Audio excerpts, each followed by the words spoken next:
코스피가 6천을 뚫었습니다. 사상 처음 있는 일이죠. 그런데 이상합니다. 시장이 축제 분위기인데 외국인들은 6거래일 연속으로 팔고 또 팔고 있거든요. 올해만 10조 원 넘게 빠져나갔습니다. 작년 한 해 전체 매도량의 2배입니다. 근데 그 돈이 전부 한국을 떠난 게 아니에요. 일부는 조용히, 아주 조용히 다른 곳으로 흘러들어가고 있었거든요. 바로 K뷰티입니다. 조 단위 자금이 화장품 종목으로 향하고 있어요. 왜 하필 뷰티일까요? 삼성전자 주가가 올해 45% 넘게 올랐습니다. SK하이닉스도 마찬가지였죠. 외국인 입장에서 보면 한국 반도체주는 이미 충분히 벌었어요. 이쯤 되면 팔고 싶어지는 게 당연한 심리입니다. 그게 지금 일어나고 있는 일이에요. 그런데 많은 분들이 이걸 오해하십니다. 외국인이 한국 시장을 포기했다, 탈출이다, 이렇게 보도가 나오거든요. 근데 현장에서 보면 전혀 다른 그림이에요. 떠나는 게 아니라 짐을 다시 싸는 겁니다. 무거워진 짐은 내려놓고 더 가벼우면서 가능성 있는 걸 집어드는 거죠. 이걸 증권가에서는 리밸런싱이라고 부릅니다. 생각해보면 간단한 논리예요. 100만 원짜리 주식이 145만 원이 됐어요. 수익률은 좋지만 이제 더 오를 여지는 줄어들었죠. 반면 실적은 탄탄한데 주가는 제자리인 종목이 옆에 있다면요, 당연히 그쪽으로 눈이 가는 겁니다. 이건 한국 시장에 대한 불신이 아니라 오히려 더 꼼꼼하게 한국 시장을 들여다보고 있다는 신호거든요. 반도체에서 빠진 자금이 어디로 향하느냐? 이게 지금 시장의 가장 뜨거운 질문입니다. 그리고 그 답 중 하나가 선명하게 보이기 시작했어요. 외국인들이 새로 담고 있는 바구니 안을 들여다보면 생각보다 익숙한 이름들이 들어 있습니다. API라는 이름 들어보셨나요? 사실 1년 전만 해도 일반 투자자들한테는 생소한 이름이었어요. 근데 지금은 달라졌습니다. 시가총액 11조 원을 돌파하면서 아모레퍼시픽, LG생활건강 같은 전통 강자들을 제치고 K뷰티 대장주 자리에 올라섰거든요. 외국인들이 올해 APR을 사들인 금액만 5천억 원이 넘습니다. 그것도 최근 10거래일 연속 순매수예요.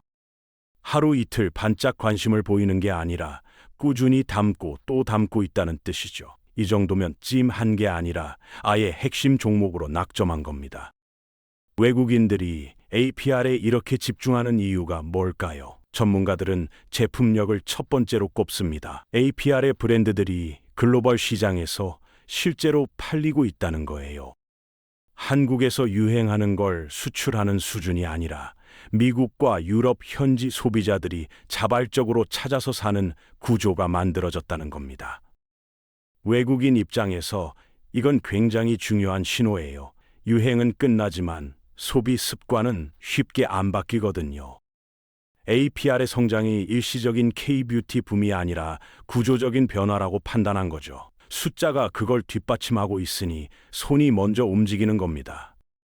달바 글로벌, 이름만 들으면 유럽 브랜드 같죠. 근데 순수한 한국 인디 브랜드입니다. 몇 년 전만 해도 뷰티 커뮤니티에서나 입소문 타던 그 브랜드가 지금은 외국인 기관들의 매수 리스트에 올라 있어요. 외국인이 달바 글로벌을 사들인 규모가 약 1,700억 원입니다. 그것도 이달 들어 며칠을 제외하고는 거의 매일 순매수를 기록하고 있어요. 조용하지만 꾸준히 마치 티 안 나게 모으는 것처럼 매집이 이어지고 있는 겁니다. 여기서 중요한 게 있어요. 달바 글로벌 같은 인디 브랜드의 부상이 단순히 한 기업의 성공 스토리로 끝나는 게 아니라는 거예요. 과거 K뷰티 하면 아모레퍼시픽, LG생활건강 딱 2개 이름만 떠올렸잖아요. 근데 지금은 달라요. 중소형 인디 브랜드들이 가성비와 개성을 무기로 아마존, 코스트코 같은 글로벌 유통망에 당당히 들어가고 있거든요. 이게 왜 중요하냐면 K뷰티 전체 파이가 커지고 있다는 뜻이기 때문입니다. 한두 개 대형 브랜드가 이끌던 시장이 이제 수십 개의 브랜드가 함께 성장하는 생태계로 바뀐 거예요. 외국인들은 그 변화를 일찌감치 읽은 겁니다. 달바 글로벌은 그 흐름의 상징 같은 존재예요. 작지만 단단하고 느리지만 확실하게 글로벌 소비자의 마음속에 자리를 잡아가고 있습니다. 외국인의 K-뷰티 매수가 APR이나 달바 글로벌 같은 신흥 강자에서 멈췄다면 그건 그냥 테마 투자예요. 근데 지금 흐름은 다릅니다. 아모레 퍼시픽, LG 생활건강 같은 오래된 이름들한테도 외국인 자금이 들어오기 시작했거든요. 이게 무슨 의미냐면 특정 종목 베팅이 아니라 K-뷰티 산업 전체를 사고 있다는 신호입니다. 브랜드만 사는 것도 아니에요. 코스맥스 들어보셨죠? 화장품을 직접 만들어주는 제조 전문 업체입니다. 브랜드가 잘 팔리면 만드는 곳도 바빠지는 거잖아요. 외국인들은 그 논리를 그대로 포트폴리오에 담았어요. 실적 기대감을 바탕으로 코스맥스 매수도 꾸준히 이어지고 있습니다. 여기서 끝이 아닙니다. 실리콘투라는 회사도 있어요. K-뷰티 제품을 전 세계에 공급하는 유통 플랫폼인데 쉽게 말하면 K-뷰티의 글로벌 물류 허브 같은 역할을 하는 곳이에요. 브랜드가 아무리 좋아도 세계 곳곳에 닿으려면 이런 유통망이 필수거든요. 외국인들은 그 가치도 놓치지 않았습니다. 결국 지금 외국인이 그리는 그림은 이렇습니다. 브랜드, 제조, 유통, 제품이 탄생하고 소비자 손에 닿기까지의 전 과정, 즉 밸류체인 전체를 담는 거예요. 이건 단순한 유행 타기가 아니라 산업 자체에 베팅하는 겁니다. 잠깐 생각해 보겠습니다. 코스피가 연초 대비 30% 올랐어요. 시장 전체가 들썩이는 동안 K-뷰티 종목들은 어땠을까요? 상대적으로 조용했습니다. 실적은 좋아지고 있는데 주가는 제자리였던 거예요. 외국인 입장에서 이건 기회입니다. 투자의 기본은 간단해요. 싸게 사서 비싸게 파는 것이죠. 근데 진짜 고수들은 거기서 한 발 더 나아갑니다. 싼 데는 이유가 있어야 해요. 그냥 싼 게 아니라 실적은 탄탄한데 시장이 아직 몰라주는 것, 그걸 찾는 겁니다. K-뷰티가 딱 그 조건에 맞아떨어졌어요. 32살 직장인 이 과장을 예로 들어볼게요. 같은 팀 동료 2명이 있는데 한 명은 화려하게 주목받고 연봉도 이미 많이 올랐어요. 다른 한 명은 조용하지만 매 분기 실적은 더 좋습니다. 근데 아직 연봉은 제대로 못 받고 있어요. 당신이 인사팀장이라면 누구를 주목하겠어요? 답은 뻔하죠. 외국인들은 지금 그 조용한 우등생을 발견한 겁니다. 코스피 랠리 속에서 상대적으로 덜 오른 K-뷰티 종목들. 근데 실적 개선 흐름은 뚜렷한 곳들. 가격 부담은 낮고 펀더멘탈은 단단한 이 조합이야말로 외국인들이 수십 년간 반복해온 정석 투자 방식입니다. 시장이 늦게 알아볼수록 먼저 담은 사람이 웃는 거죠. 숫자로 말하는 기업이 있습니다. APR이 바로 그런 곳이에요. 지난해 매출 1조 5천억 원, 창사 이래 처음으로 조 단위 매출을 찍었습니다. 근데 더 놀라운 건 영업이익이에요. 약 3,600억 원, 전년 대비 200% 가까이 폭발적으로 늘었거든요. 200%라는 숫자가 얼마나 대단한 건지 감이 잘 안 오실 수 있어요. 쉽게 말하면 이겁니다. 작년에 100억 벌던 회사가 올해 300억을 번 거예요. 매출이 느는 게 아니라 버는 돈 자체가 3배가 된 겁니다. 이게 가능하려면 단순히 제품이 많이 팔리는 것만으로는 안 돼요. 구조 자체가 바뀌어야 합니다. APR이 해낸 게 바로 그겁니다. 해외 매출 비중을 빠르게 끌어올리면서 수익성을 동시에 잡았어요. 국내 시장은 마케팅 비용이 많이 들지만 해외에서 인지도가 쌓이면 같은 돈을 써도 효율이 달라지거든요. 그 임계점을 넘어선 거예요. 올해 전망은 더 긍정적입니다. 유럽과 미국 오프라인 시장에서 1등 브랜드로 올라설 것이라는 분석이 나오고 있어요. 온라인에서 입소문을 탄 브랜드가 오프라인 매장까지 장악하면 그건 단순한 유행이 아니라 생활 속에 자리 잡은 겁니다. 외국인들이 APR을 계속 사들이는 이유, 숫자가 전부 설명해주고 있어요. 달바 글로벌 이야기를 좀 더 해볼게요. 지난해 연 매출 5천억 원, 영업이익 1,000억 원을 돌파했습니다.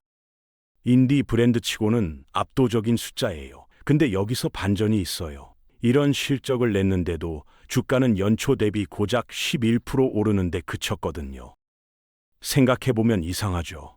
실적은 역대 최고인데 주가는 시장 평균도 못 따라갔어요. 왜 그랬을까요? 시장이 아직 이 회사를 제대로 안 들여다봤기 때문입니다.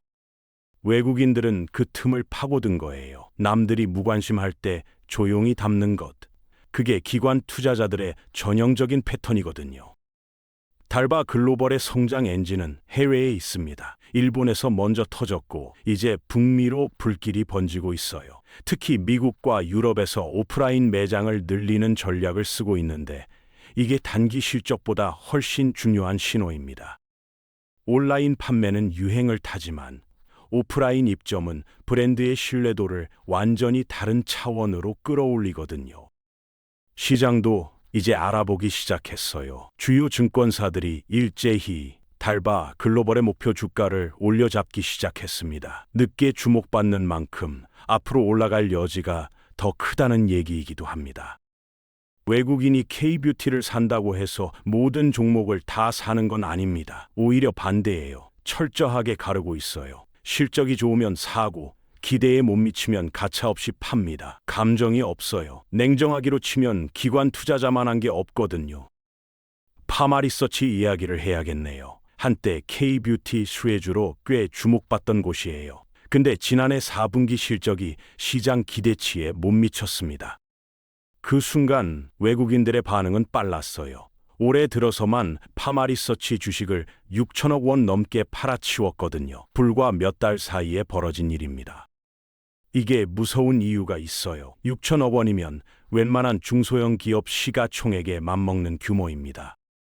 돈이 한꺼번에 빠져나가면 주가가 어떻게 되겠어요? 실적 하나가 모든 걸 바꿔버리는 겁니다. 반대로 말하면 실적만 받쳐준다면 그 자금이 다시 들어올 수도 있다는 얘기이기도 하죠.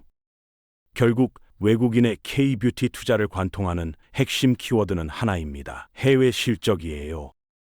국내에서 얼마나 광고를 잘 하느냐, 브랜드 이미지가 얼마나 좋으냐, 이런 건 부차적인 문제예요. 미국에서 팔렸느냐, 유럽에서 매출이 늘었느냐, 그 숫자 하나가 외국인의 매수와 매도를 결정짓습니다. 성장 스토리는 숫자로 증명해야 합니다. LG 생활건강, 한때 K뷰티의 양대 산맥이었습니다. 아모레퍼시픽과 함께 한국 화장품 시장을 20년 넘게 이끌어온 이름이에요. 근데 지금은 상황이 많이 달라졌어요. 2021년 이후 4년 연속으로 영업이익이 줄었습니다. 그것도 매년 조금씩이 아니라 꽤 가파르게요. 결정타는 지난해 뷰티 부문이었어요. 창사 이래 처음으로 적자를 냈습니다. 수십 년 만에 처음 있는 일이에요. 뉴스에 크게 났고 시장의 실망도 컸죠. 이 정도면 외국인들이 완전히 등을 돌릴 법도 한데 최근 흐름을 보면 오히려 반대입니다. 외국인 매수세가 슬금슬금 들어오고 있거든요. 왜 그럴까요? 전문가들은 바닥론을 이야기합니다. 더 나빠지기 어려운 지점에 왔다는 거예요. 지난해 4분기 적자, 속을 들여다보면 일회성 비용이 대거 포함돼 있었어요. 그걸 빼고 나면 사실상 흑자 구조라는 분석이 나오거든요. 겉으로 보이는 숫자와 실제 체력이 다르다는 얘기입니다. 하반기 시나리오는 이렇습니다. 면세 매출이 정상화되고 북미와 일본에서 성장세가 이어지면 턴어라운드가 가능하다는 거예요. 오랜 침체 끝에 방향을 트는 기업, 그 변곡점을 먼저 잡는 것이야말로 기관 투자자들이 가장 좋아하는 투자 방식입니다. LG 생활건강이 지금 그 시험대 위에 서 있어요. 아마존을 열어보면 요즘 신기한 걸 볼 수 있어요. 뷰티 카테고리 상위 랭킹에 한국 브랜드 이름들이 즐비합니다. 그것도 아모레퍼시픽 같은 대기업이 아니라 들어본 적 없는 인디 브랜드들이에요. 코스트코 매장에도 K뷰티 코너가 생겼어요. 몇 년 전만 해도 상상하기 어려운 풍경이었습니다. 변화의 핵심은 유통망입니다. 과거엔 글로벌 시장에 들어가려면 대형 브랜드의 유통 채널을 빌려야 했어요. 중소 브랜드가 독자적으로 아마존이나 코스트코에 입점하는 건 쉬운 일이 아니었거든요. 근데 지금은 달라졌습니다. 인디 브랜드들이 SNS로 인지도를 쌓고 그 힘으로 직접 글로벌 유통망을 두드리고 있어요. 그리고 실제로 문이 열리고 있습니다. 이 변화의 발등에 불이 떨어진 건 오히려 대기업들이에요. 시장을 독점하던 구조가 흔들리니까요. 그래서 지금 아모레퍼시피, LG 생활건강 같은 전통 강자들도 대대적인 구조조정과 경영 효율화에 속도를 내고 있습니다. 살아남으려면 변해야 한다는 걸 누구보다 잘 알고 있는 거죠. 결국 이 모든 변화의 바탕에는 하나가 있어요. 전 세계 소비자들이 K-뷰티의 기술력과 감성을 신뢰하기 시작했다는 겁니다. 유행이 신뢰로 바뀌는 순간 산업은 완전히 다른 단계로 넘어갑니다. 지금 K-뷰티가 딱 그 길목에 서 있어요. 결국 외국인들이 K-뷰티에 베팅하는 건 단순한 유행 때문이 아닙니다. 실적이 있고 글로벌 시장에서 검증됐고, 그런데도 주가는 아직 저렴한 종목들을 골라 담는 거예요. 흔들리는 수급 숫자보다 기업별 실적 흐름을 먼저 봐야 합니다. 북미와 유럽에서 매출이 계속 느는지 그 한 가지가 핵심입니다. 실적이 뒷받침되는 성장은 결국 주가로 돌아오게 돼 있거든요.